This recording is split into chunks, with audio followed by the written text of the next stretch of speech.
la diferencia. Vienen vitaminas, vienen minerales, vienen en electrolitos, vienen en agua. Y en el caso de los lípidos, pues existe un problema que es el tema de la solubilidad, lo que hace que nosotros tengamos que hacer un procesamiento a nivel intestinal que nos permita a nosotros aprovechar ese componente graso que, si bien es cierto, aporta una muy buena cantidad de calorías, sigue siendo el segundo nutriente calórico después de los carbohidratos. Entonces eso implica que tengamos todos los mecanismos que nos ayudan a digerir, y dentro del proceso de digestión viene un tema, y es la solubilización de esos compuestos, o sea, cómo disolverlos para poderlos aprovechar. Una vez disueltos, ellos se acercan a la membrana del enterocito. Ahí suceden una serie de transformaciones enzimáticas que lo que buscan es que esas partículas que son grandes y tienen problemas para solubilizarse puedan atravesar la membrana celular externa, la que va en contacto con la luz intestinal del enterocito. Una vez adentro, pues viene un proceso de reensamblaje, y les decía que ese reensamblaje es volver a ponerle los ácidos grasos, o al glicerol, o al monoacilglicerol, o al diacilglicerol, y al volver a armar los fosfolípidos y poder recibir el colesterol y de pronto poderlo esterificar en el enterocito, obedece a un patrón de enzimas, y ese patrón de ubicación es un patrón que está determinado genéticamente. Esto quiere decir que la posición que tienen los ácidos grasos en el glicerol, la 1, la 2 o la 3, es un patrón de especie. La grasa nuestra no es igualita a la grasa de los bovinos, o de los porcinos, o de los ovinos, o de lo que sea. Una vez nosotros armamos adentro del enterocito esas partículas, todo eso está sucediendo en el aparato, en el retículo endoplásmico liso. Al lado está el retículo endoplásmico rugoso. Tenemos un problema de solubilidad, tenemos que sacar eso de ahí, porque si no se saca, pues va a haber una degeneración de la célula intestinal y puede producir un síndrome de mala absorción que puede llevar a la muerte de la persona o del niño en estos casos, cuando son de origen congénito o de origen genético. Entonces nosotros tenemos que armar eso, y ese ensamblaje, lo habíamos dicho, que era una mezcla de lípidos, y esos lípidos llevan unos que eran totalmente apolares, que están en el corazón de esa estructura, y unos lípidos que tienen la posibilidad de tener algún contacto con el agua, que vienen en la periferia, simulando lo que hace el intestino con las micelas. Es la combinación de sales biliares, ácidos biliares, algunas enzimas o algunas proteínas con actividad enzimática que permite digerir la grasa de la dieta y ponerle partículas que eso nos ayude.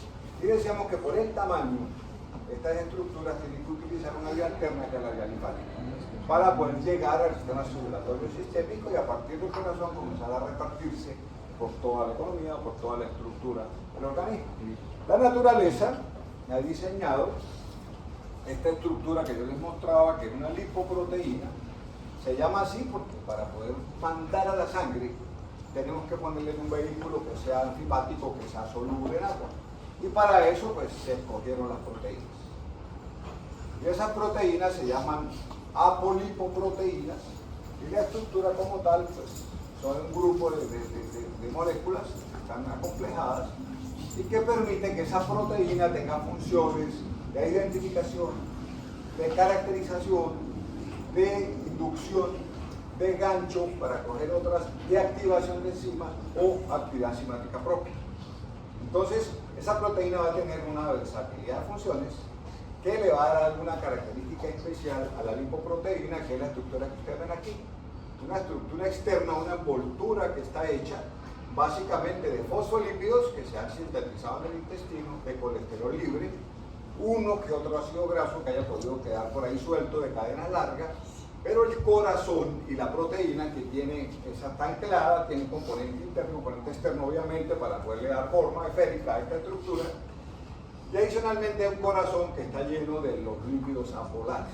¿Cuáles son esos? Pues los triacilgliceroles, que son absolutamente neutros, y el colesterol una vez ha perdido su OH o un ácido graso y se ha esterificado. Entonces las lipoproteínas se van a encargar de transportar los lípidos en la sangre Y eso va a generar pues toda una dinámica bien interesante. Les decía que se acordaran cómo estaba y les había puesto este matachito ahí de recordatorio para que fueran más o menos imaginándose, ahí está el comparativo. Y hablábamos de 4 tipos de lipoproteínas importantes. Una que se llama el kilomicrón. Esta es posabsorción, es después de comer, es después de una comida grasa que aparece en el intestino delgado. ¿Sí? Y aquí el principal componente de esto que está en azul pálido, que son los triacilgliceroles. Esta es la grasa de la dieta. Obviamente que se acompaña de un poquito de proteína, y ustedes la ven aquí, que no es más del 2% de la estructura completa. Tenemos nosotros la lipoproteína de muy baja densidad. Bueno, esta,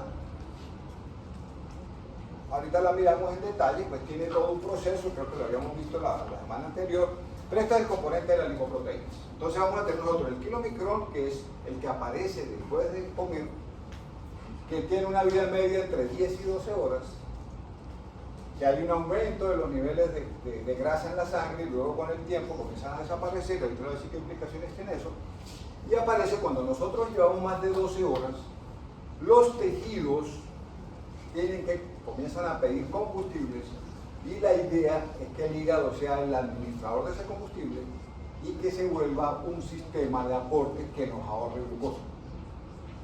Ya ustedes saben, ya lo vimos, ya lo miramos, ya lo analizamos, por qué es importante que los tejidos utilicen un combustible alterno. ¿Cierto?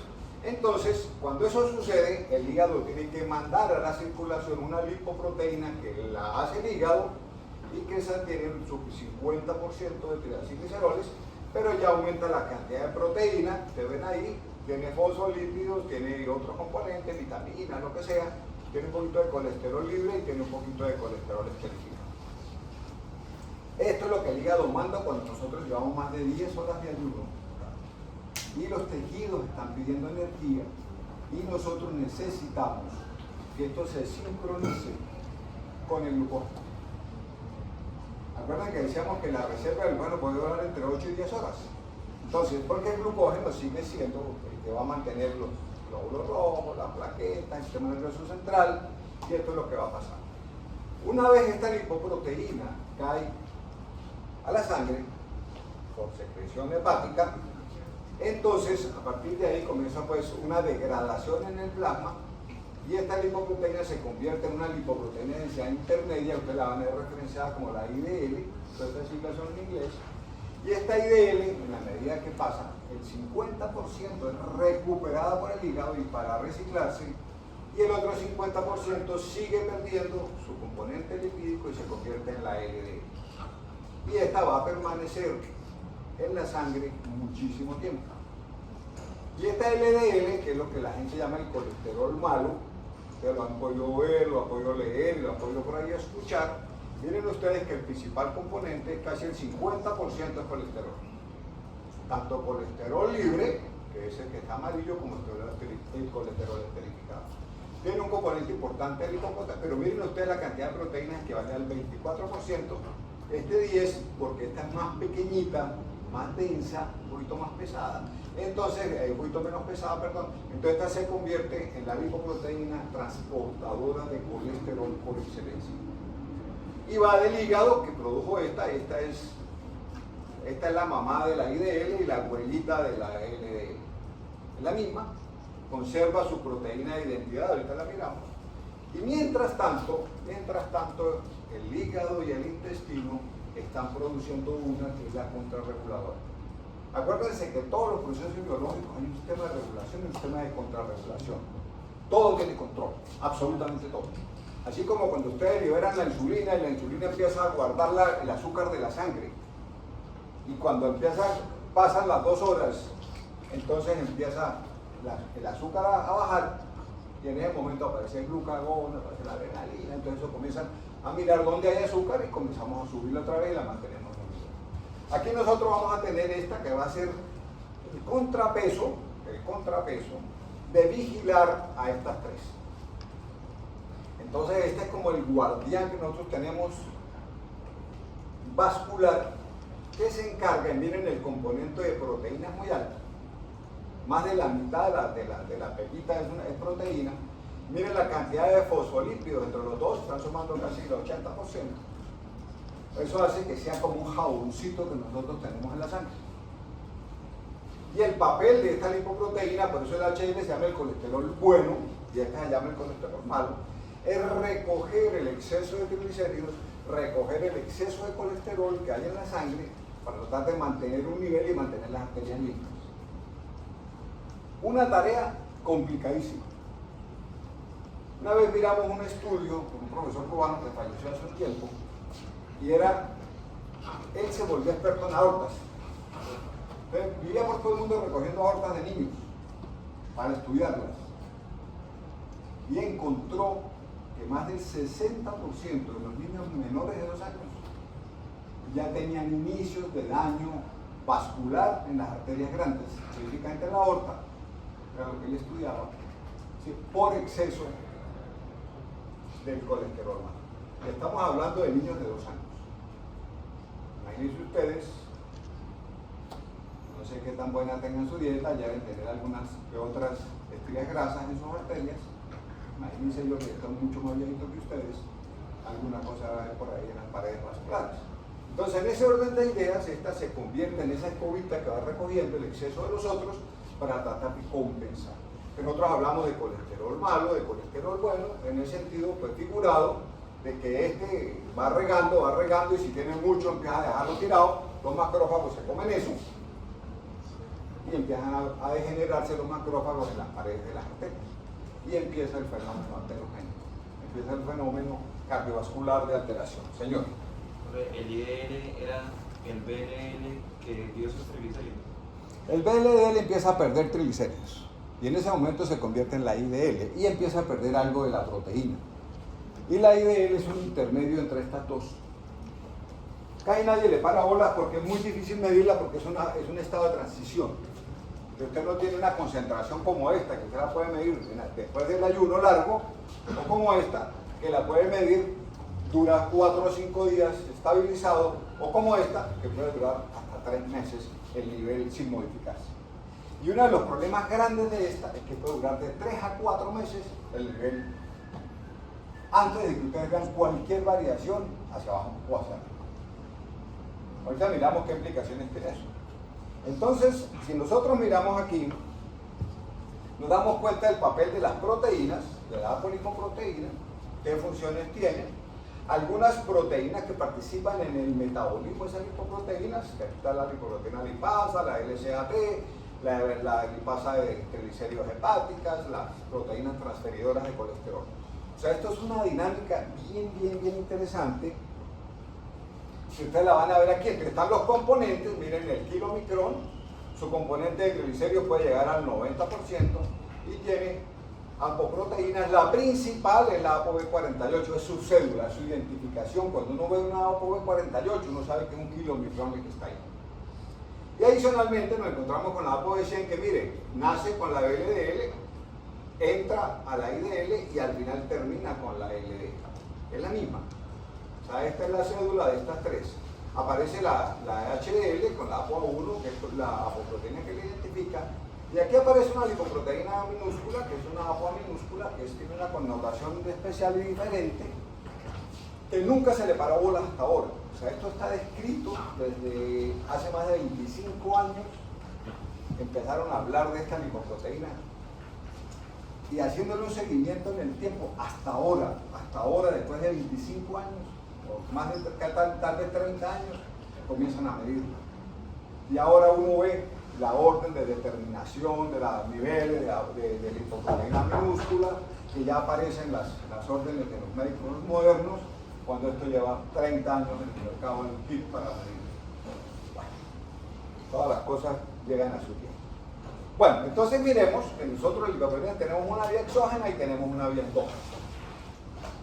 Esta vía exógena es la de los lípidos de la dieta, que llegan al intestino, se acompañan de las sales biliares, se forman los se absorben, el intestino arma los kilomicrones y los kilomicrones salen a la circulación. Estos kilomicrones comienzan a pasearse. Acuérdense ustedes que les decía que van por vía linfática, se mezclan con la sangre a nivel del corazón del lado derecho, ¿cierto? Y comienzan entonces, aquí aparece en los capilares una enzima que está anclada al endotelio del capilar. Se llama la lipoproteína lipasa. ¿Qué dijimos que eran qué hacían las lipasas? ¿Qué hacían las lipasas? ¿Qué hacían las lipasas? ¿Qué es lo más importante de una enzima? ¿Cuál es la palabra mágica para las enzimas? Una palabra. ¿Qué es lo que caracteriza a una enzima? ¿Qué es lo que caracteriza? En una palabra, ¿qué es lo que caracteriza a una enzima? No tiene el rollo, una palabra. ¿Cómo? Acelera.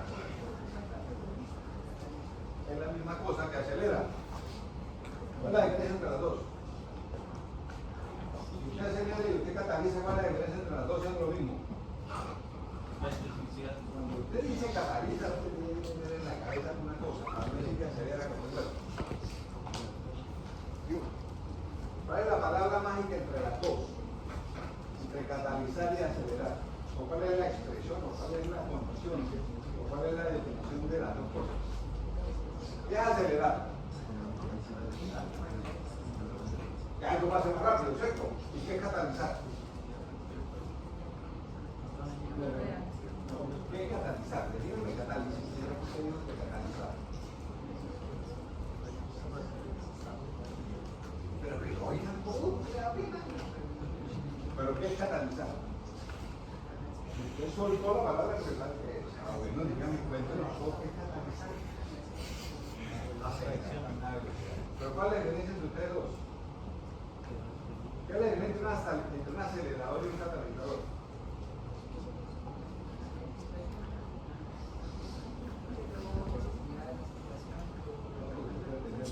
El platino es un catalizador.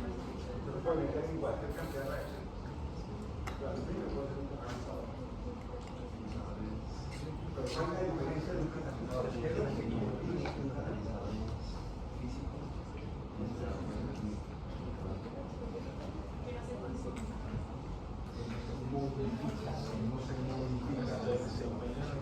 Hace un proceso de aceleración, sí, pero no se afecta durante la reacción. Eso es lo que caracteriza un catalizador.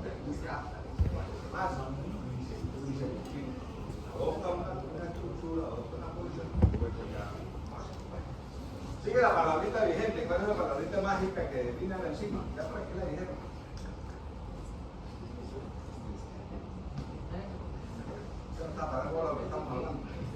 ¡Eso! Entonces, cuando yo les digo a ustedes lipoproteína lipasa, ¿cuál es el sustrato de esa enzima? ¿Cuál es el sustrato? La lipoproteína. ¿Cuál es el sustrato? La lipoproteína. ¿Cuántas lipoproteínas han visto que les he mencionado? 4. ¿4? 5. ¿Seguros? ¿Cuántas? Les he mencionado 5, no 4. Y entonces, si yo puedo coger, igual coger una de 5 o las 5, ¿eso es especificidad? Tachos. ¿Cuál es el sustrato de la lipoproteína lipasa?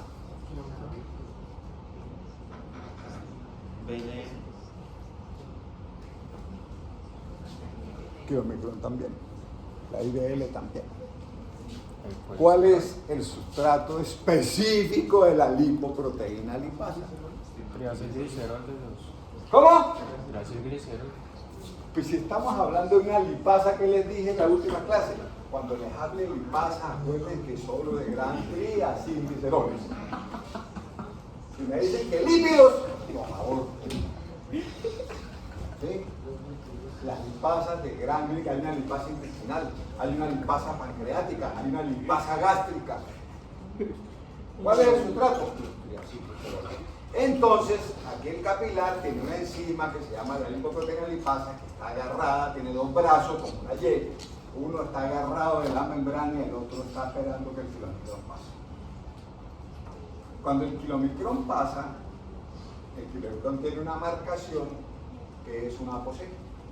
Entonces esa fósfera reconoce la lipoproteína lipasa y lo coge por ahí, lo saca de la circulación, lo pega a la pared y le mete la mano y comienza a desarmarlo por dentro. Acuérdense ustedes que los glicéridos están adentro. ¿Cuál será el producto entonces de la actividad de la lipoproteína lipasa?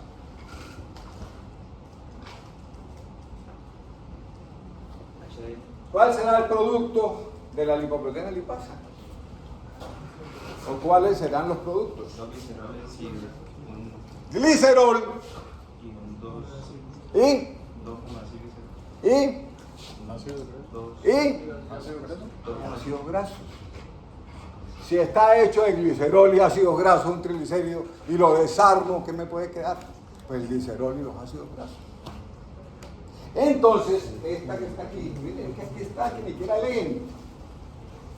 Entonces estos ácidos grasos que se van desarmando, bueno, y comienzan a quedarse en estos dos tejidos. ¿Qué características tienen estos dos tejidos desde el punto de vista de consumo energético?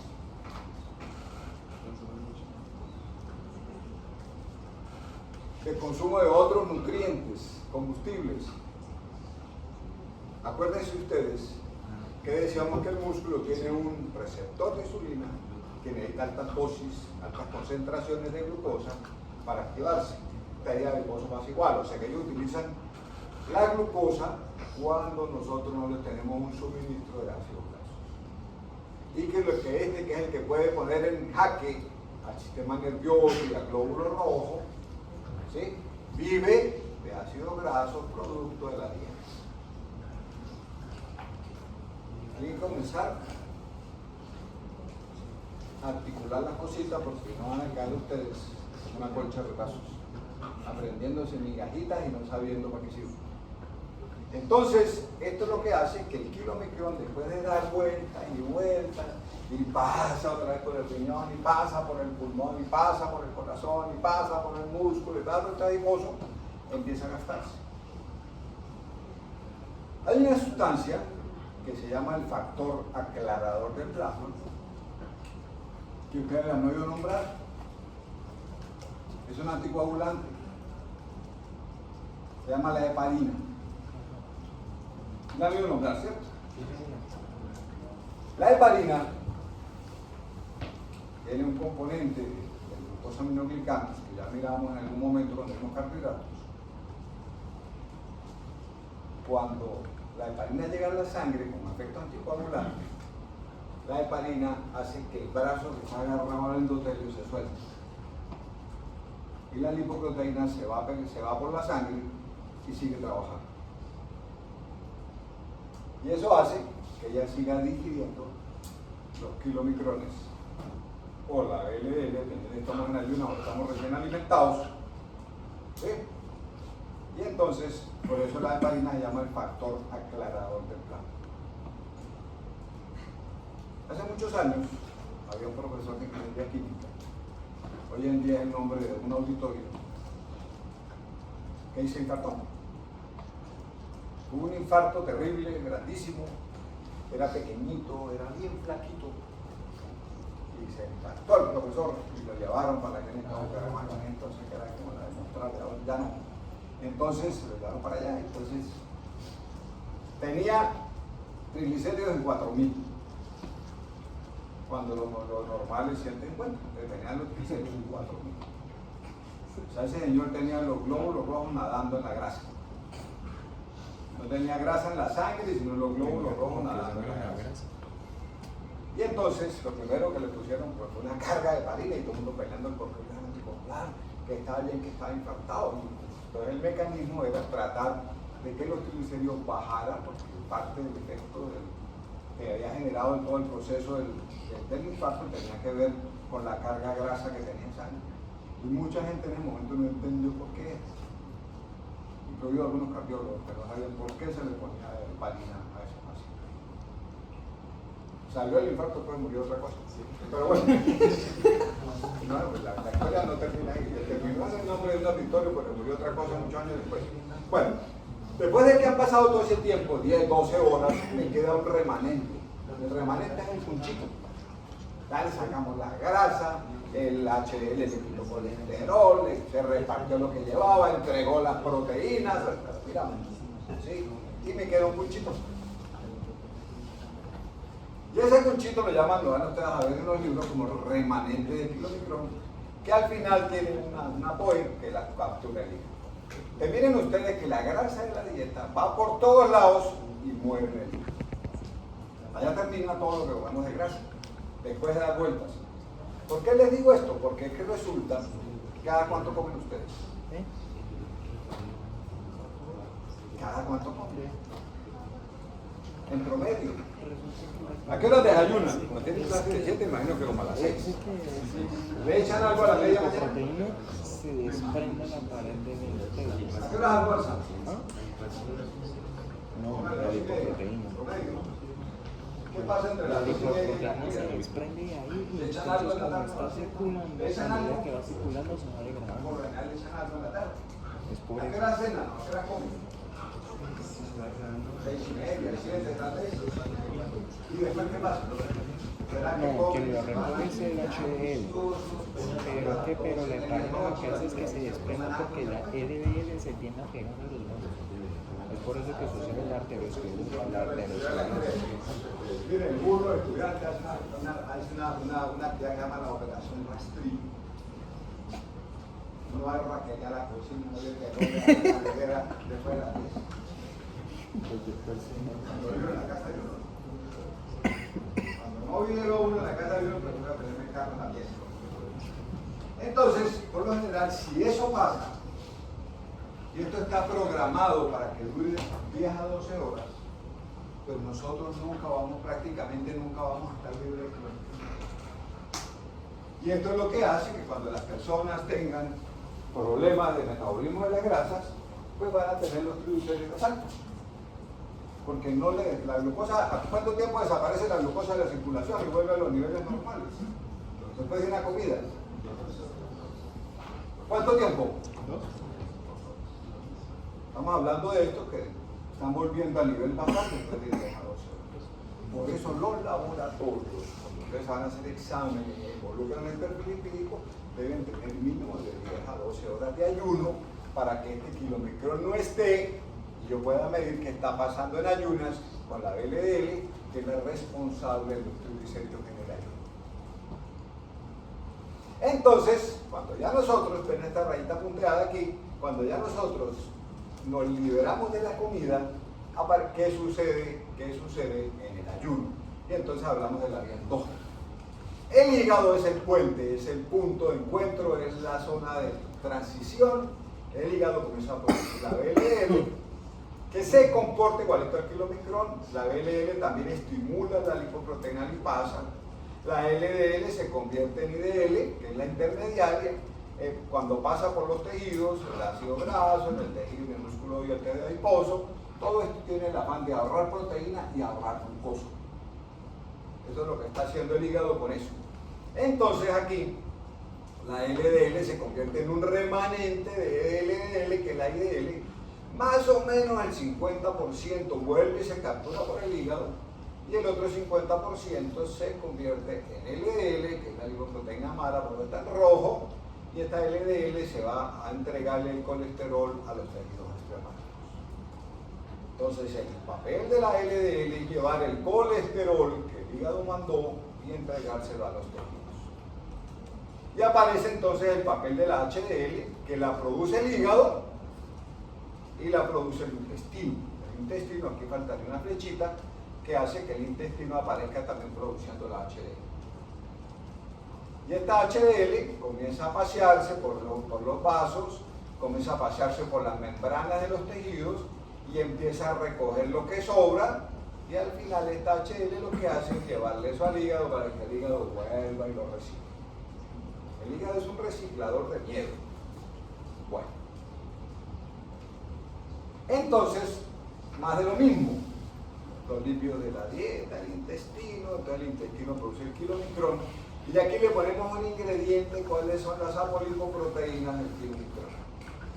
Tenemos la B48, tenemos la APOA1, tenemos la APOC y la APOE. Todas estas lipoproteínas nacen inmaduras y antes de llegar a la circulación o en el momento en que llegan a la circulación se completan. Hay unas proteínas de transferencia de estas otras proteínas y le ponen el resto de movimientos.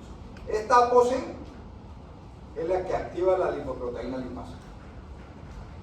Hay deficiencias congénitas y alteraciones genéticas del gen de la ApoC, entonces la sangre cae, la grasa cae a la sangre y la LPL no la reconoce, hay problemas de hipertrigliceridemia, endógena y todo lo que eso implica, con degeneración, con daño, con enfermedad cardiovascular temprana y muerte prematura. Entonces, miren ustedes aquí que para llegar al kilomicrón residual, el kilomicrón pierde la ApoA1, pierde la ApoC, pero mira a quién se las da, a la HDL. Y existen unas proteínas transferidoras de estas apoproteínas que están en la superficie de la HDL y entonces la HDL comienza a ayudar a que el kilomicrón se vaya degradando y al final, esta B48 y la ApoE, el hígado tiene receptores y desaparece la circulación y el HDL se queda con parte de la carga del kilomicrón. Cuando nosotros estamos en ayunas, entonces aparece la VLDL, que también tiene ApoE, tiene ApoC y tiene B100. La ApoE sirve para reconocimiento hepático, la ApoC para reconocimiento de la lipoproteína lipasa, va a la circulación, pierde la ApoC y se convierte en la VLDL residual, que es la IDL, que igualito aquí tiene B100 y tiene ApoE. Y esta el 50% cae en los receptores de ApoE del hígado y el otro 50% se convierte en LDL porque aquí le falta un pedacito que es B100. ¿Sí? Todas las células del organismo que tienen núcleo tienen receptores para B100. Absolutamente todas. Siempre y cuando sean células nucleadas. Tienen receptores para ApoC.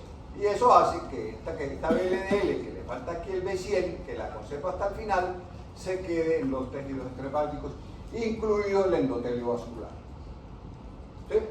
Entonces, eso es parte del paseo que lo van a ver aquí otra vez. Miren que yo lo voy complicando un poquitico cada vez más. Tenemos entonces la vía exógena, el intestino, produciendo aquí el kilomicrón con su B48, su ApoC2, su ApoA1, su ApoE, este es el kilomicrón maduro. Miren ustedes aquí un capilar, aquí está la lipoproteína lipasa, degradando el kilomicrón y para el músculo y para el tejido del músculo.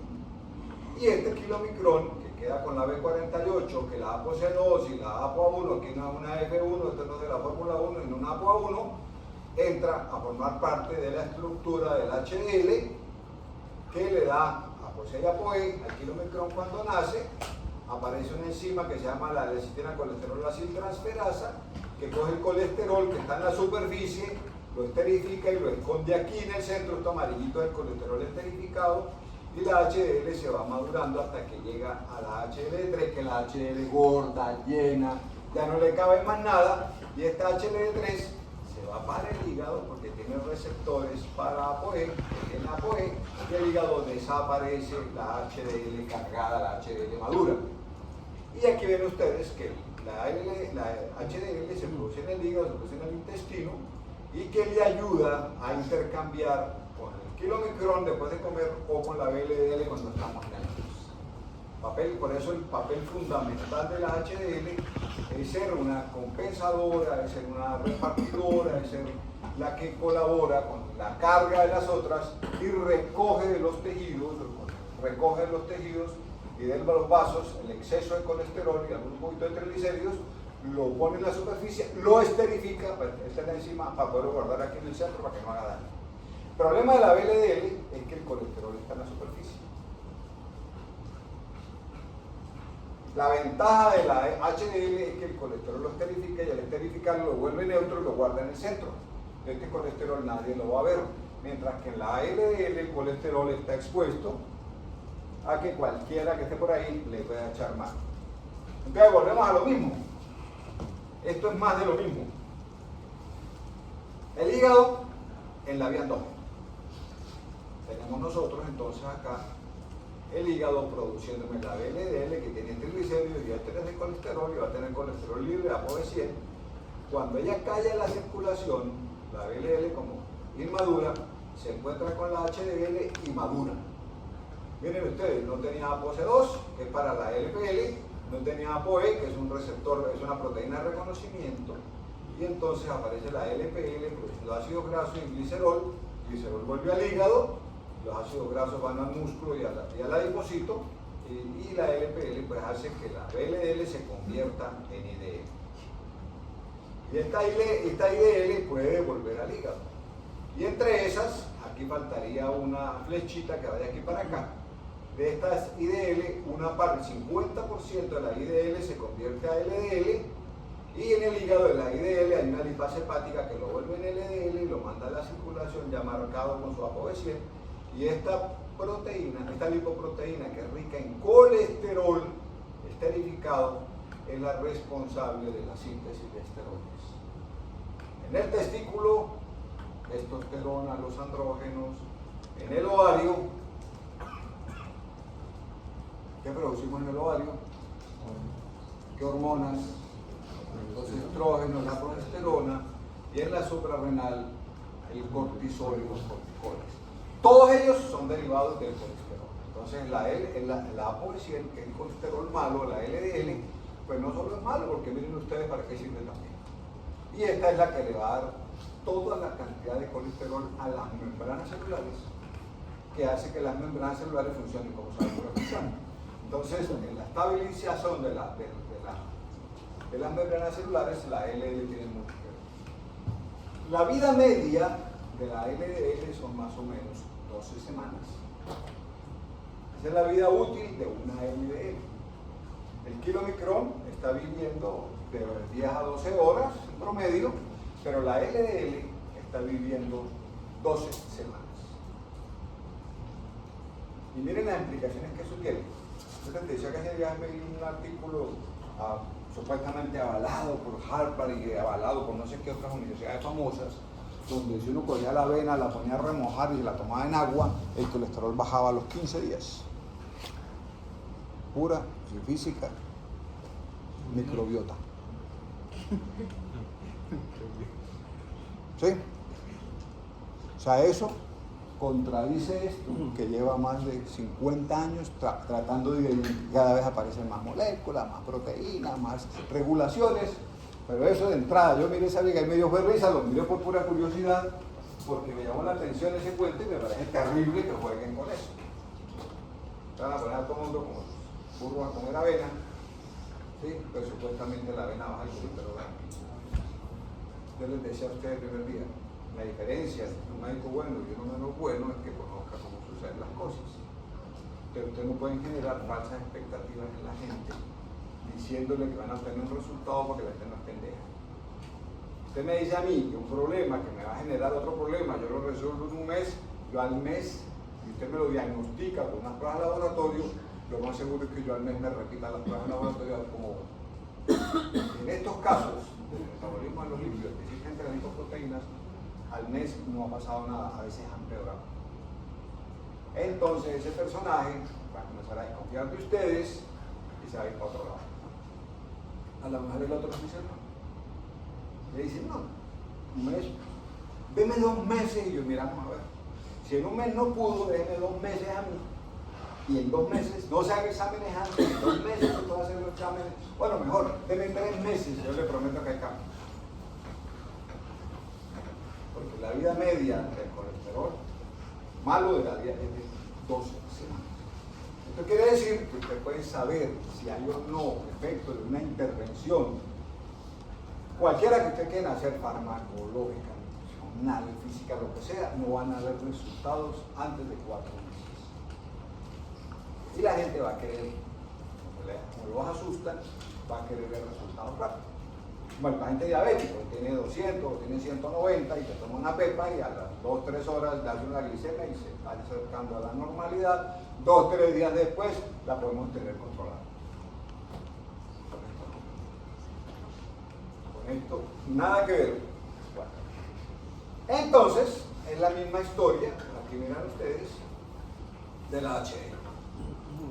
Este es el colesterol bueno, más o menos una semana, un poquito más, 10 días, la vida media, se produce en el hígado y se produce en el intestino, nace como una lentejita llena de proteínas y llena de fosfolípidos, nace solo con la ApoA1, pero cuando ella llega a la circulación se va a encontrar con que ella va a comenzar a recoger de las otras, tiene unas proteínas transportadoras, ¿cierto? De ésteres de colesterol, tiene unas proteínas, unas enzimas que esterifican el colesterol, tiene unas proteínas que van a ayudarle a recibir, ayudarle a la LDL, ayudarle al kilomicrón, y ella se va llenando.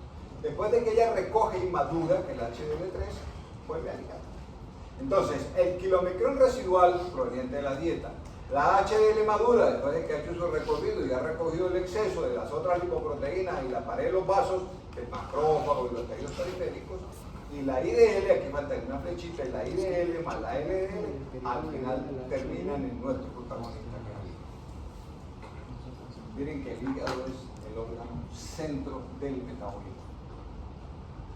Entonces es conveniente tener un buen hígado, cuidar el hígado, proteger el hígado, porque el hígado es el que nos va a responder por los carbohidratos, que es lo que ya conocemos, por las grasas y el colesterol, que ya acaban de mirar, y por las proteínas que vamos a mirar después.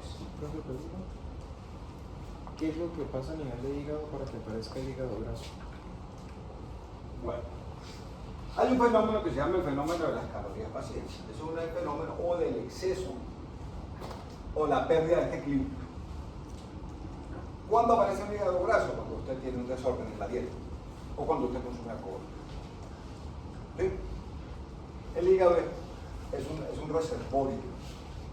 Hígado graso quiere decir que todos los triglicéridos que vienen de la dieta o los que recupera de la circulación no es capaz de volverlos a mandar a la sangre si uno se queda con ellos.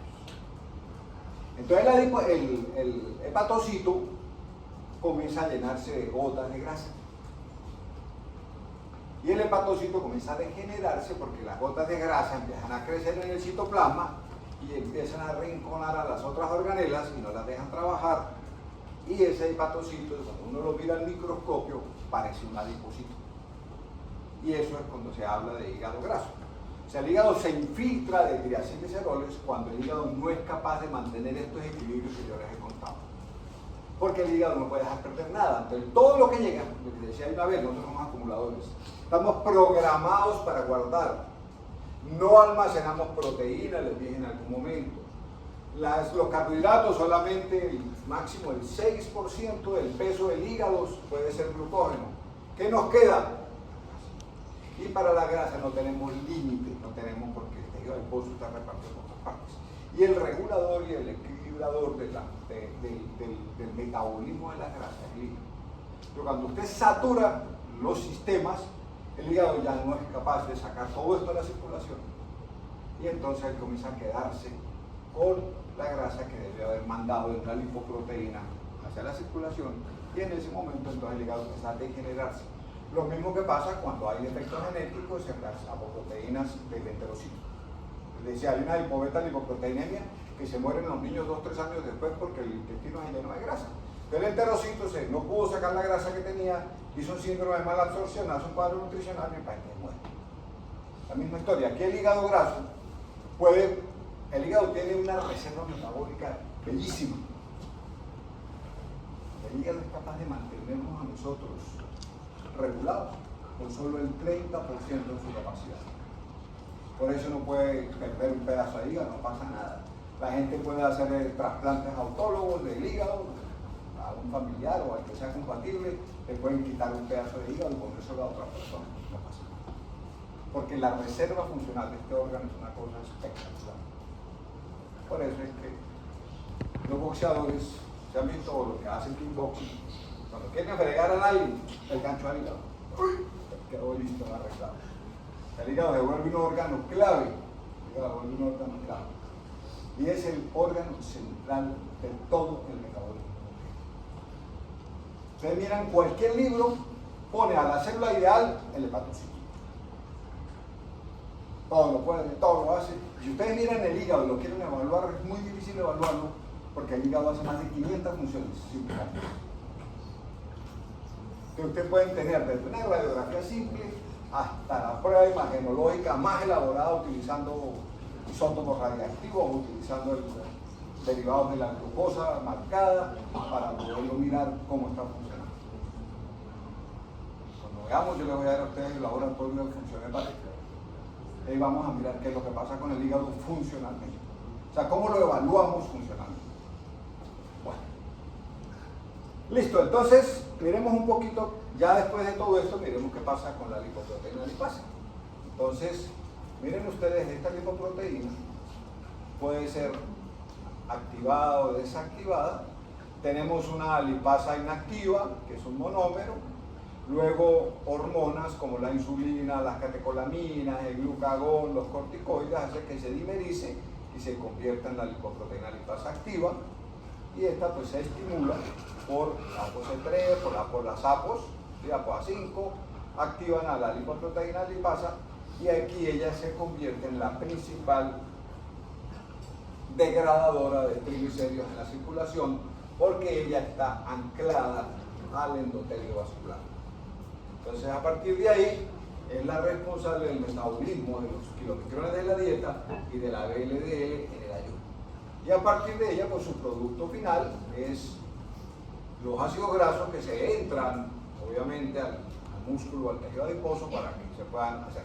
Y existe, pues, una serie de, esta por ejemplo, que es una proteína similar a la angiopoyetina, la 4, la 3 y la 8, que son inhibidores de hacen que la lipasa activa, tan pronto termine de funcionar, de degradar los triglicéridos y ya se inactiva, vuelva a su forma monomérica.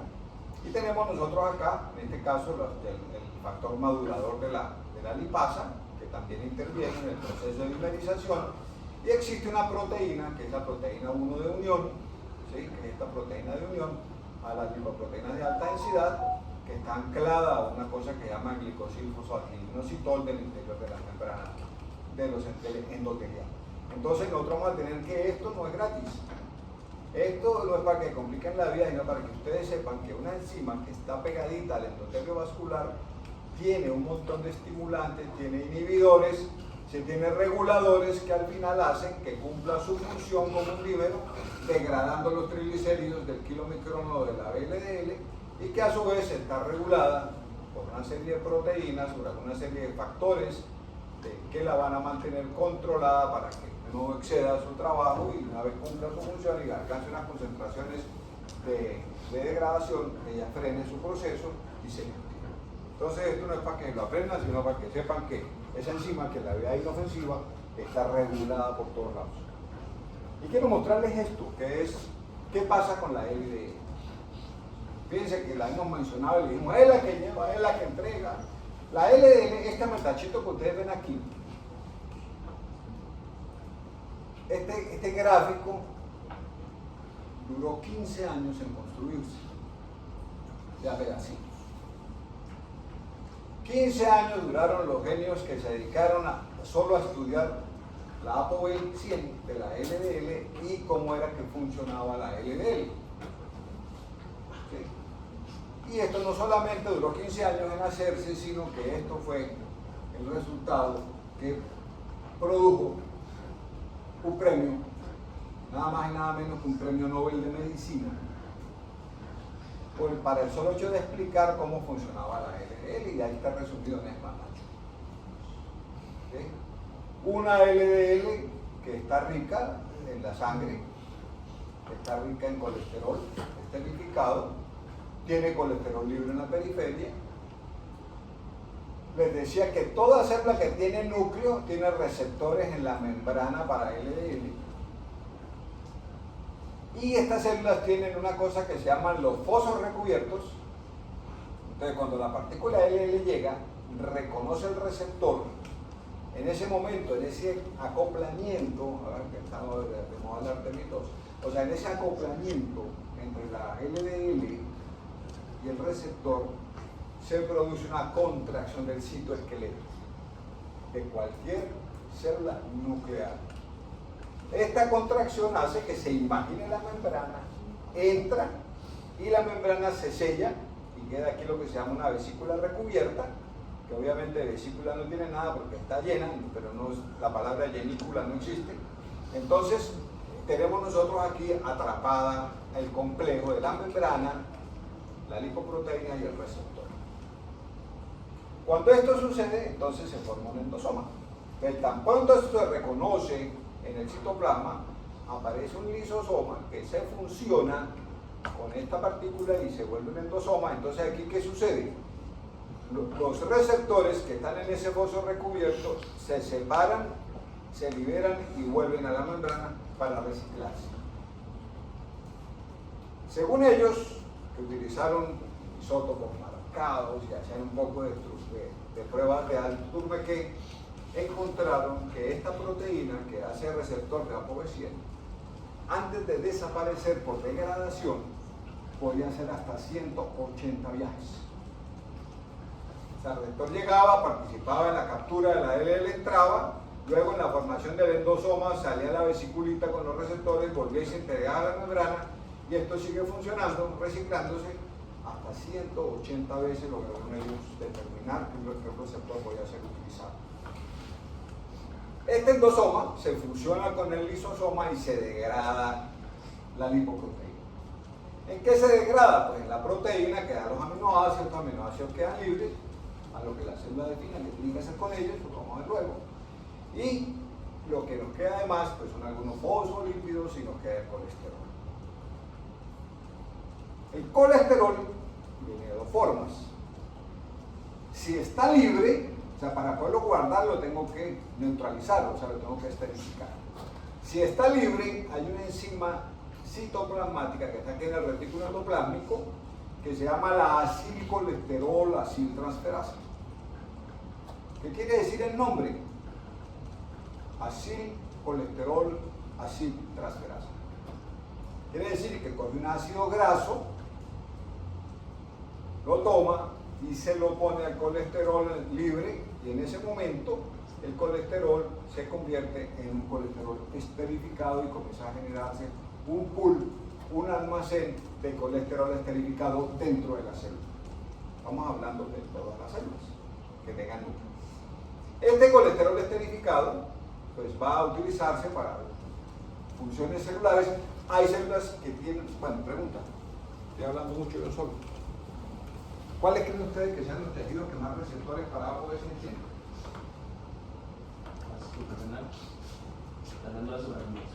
¿Cuáles creen ustedes que sean los tejidos que más receptores para ApoB100 tienen?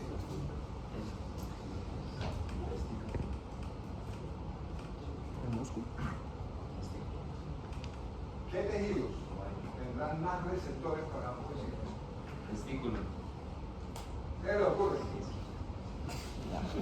¿Qué se le ocurre?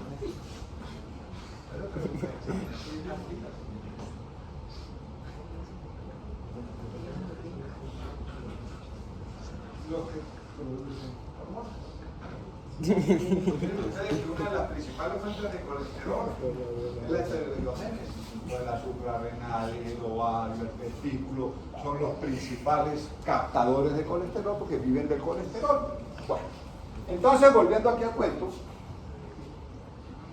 me escondió aquí detrás de la tabla para dormir. Bueno, volviendo aquí al cuento, entonces nosotros vamos a tener que la cantidad de colesterol tiene dos efectos. Y las enzimas que regulan la síntesis de colesterol pueden ser inhibidas por productos. Ustedes saben qué significa eso. Entonces, cuando yo tengo mucho colesterol intracelular, ¿qué va a pasar? Entonces, hay un mensaje al núcleo, los ribosomas paran y disminuye la síntesis de receptores de ApoB100. Si tengo colesterol abundante dentro del citoplasma, pues yo para qué necesito más receptores, además sí sé que esto se recicla. Y lo otro que hace el colesterol es inhibir la síntesis endógena de colesterol. ¿Qué tejidos hacen colesterol? ¿Cuáles son capaces de sintetizar colesterol? ¿Cuáles creen ustedes? Todas. ¿Cuáles tejidos pueden sintetizar colesterol? Todas células. ¿Cuáles son los tejidos que pueden sintetizar colesterol? A ver. Todas. ¿Todo seguro? ¿Están hechos así? ¿Ah? Sí, todas de núcleo. Todas ¿Todos? ¿Seguro? Las que tengan núcleo. ¿Cómo? Las que tengan núcleo. Entonces, toda célula nucleada es capaz de hacer colesterol. Entonces yo le pregunto a usted, ¿cuáles tejidos o cuáles células no hacen colesterol? Eritrocito, El glóbulo rojo la plaqueta. y las plaquetas. De resto, todos están en capacidad de hacer colesterol. Entonces, esto hace que cuando yo tengo exceso de colesterol intracelular, freno no solamente la captación, sino que freno la producción endógena. ¿Qué creen ustedes que va a pasar con el que está por aquí en la sangre? Sigue ahí. ¿Qué creen ustedes si yo tengo un exceso de colesterol intracelular? Frené la síntesis endógena y frené la producción de receptores. ¿Qué va a pasar con el colesterol que está en la sangre? Sigue circulando. Se acumula, no puede entrar a la célula. No hay quien lo coja, no hay quien lo capte. ¿Qué va a hacer? Va a permanecer circulando. ¿Y cuál es el riesgo grande de permanecer en la circulación? Se pegan las paredes de los vasos. Que se puede modificar su estructura. ¿Y qué es lo que le puede pasar al colesterol cuando yo lo expongo? ¿Qué es lo que le puede pasar al colesterol cuando yo lo expongo a un montón de estímulos en la sangre? Se puede oxidar. Y entonces ustedes oyen hablar que el colesterol malo es la LDL oxidada. ¿Sí? O sea, cuando la LDL se oxida, quiere decir que hay un buen suministro, hay un bloqueo endógeno de captación, hay un bloqueo endógeno de síntesis, el colesterol está durando mucho tiempo en la circulación, el colesterol tiene un OH por ahí que se muestra y se vuelve un atractivo para algunos, y entonces ahí le podemos pegar cositas, le podemos pegar glucosa, vamos a oxidar el colesterol, y en ese momento se vuelve el colesterol oxidado. Y ese colesterol oxidado, señor, ¿Y qué puede inducir un fallo en esos receptores? para allá voy. Entonces, ¿qué es lo que pasa? Cuando ustedes tienen en la circulación algo que es extraño, que no es normal, que está oxidado y que se modifica, ¿qué creen ustedes que pasa? Llega el macrófago y se lo traga. ¿Ah? Llega el macrófago y se lo traga. Entonces aparecen los órganos, los sistemas de vigilancia y se lo comienzan a comer. Los macrófagos detectan este colesterol oxidado como una partícula extraña y se lo comienzan a comer. ¿Y qué pasa con ese macrófago que está comiendo grasita y comiendo grasita y comiendo colesterol y comiendo lo que lleva la LDL? Se vuelve célula espumosa. Entonces el colesterol comienza a convertir en una estrella grasa. ¿Y eso dónde está? En el endotelio vascular. Y era el cuento del señor este que trabajaba con aortas, que decía que a los 2 años un porcentaje muy alto de los niños en Latinoamérica ya tenía estrías grasas en la aorta. Y la estría grasa es el primer paso en el proceso degenerativo hacia la enfermedad cardiovascular. Entonces, he ahí la razón. Y entonces, por eso les decía el papel de la HDL. Cuando hablamos de la HDL, hablamos del metabolismo reverso del colesterol, porque la HDL que nace en el intestino y nace en el hígado, ¿sí? Ustedes lo ven aquí, tiene que ver con el kilomicrón. Ella nace, pero cuando ella madura empieza a recoger, hay una secreción hepática, hay una secreción intestinal de colesterol, ¿cierto? Que alimentan a la HDL, y en la periferia aparecen las proteínas maduradoras de HDL que están con exceso de colesterol. Entonces miren la pared, el macrófago de la pared arterial, el kilomicrón, la VLDL, el remanente VLDL, que es la IDL o el kilomicrón remanente, activan a una enzima que es el intercambio de lípidos y apos con la HDL, y por esa razón esta HDL madura, se va aquí, falta una flechita que la devuelve al hígado para mantener el proceso intravascular.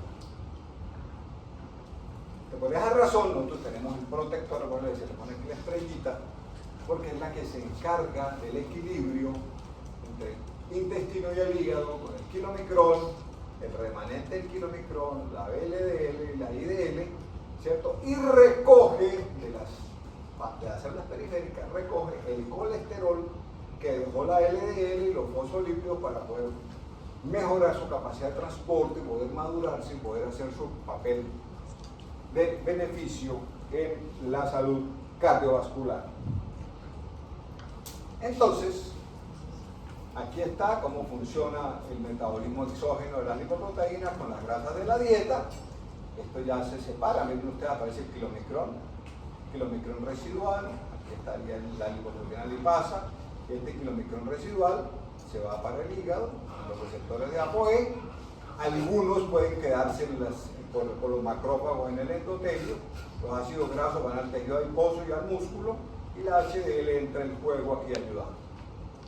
Y con el colesterol endógeno, que ustedes ven aquí, la misma historia, el hígado produce la VLDL se convierte en IDL por la lipoproteína lipasa, el IDL vuelve aquí que es la IDL, vuelve al hígado, pero también se convierte en LDL, y este LDL es capturado por las células periféricas, como les mostré ahorita, o por las arterias, para poder generar aquí el tema de que lo que excede de LDL aquí se va a quedar en las paredes de las arterias y va a comenzar a hacer daño.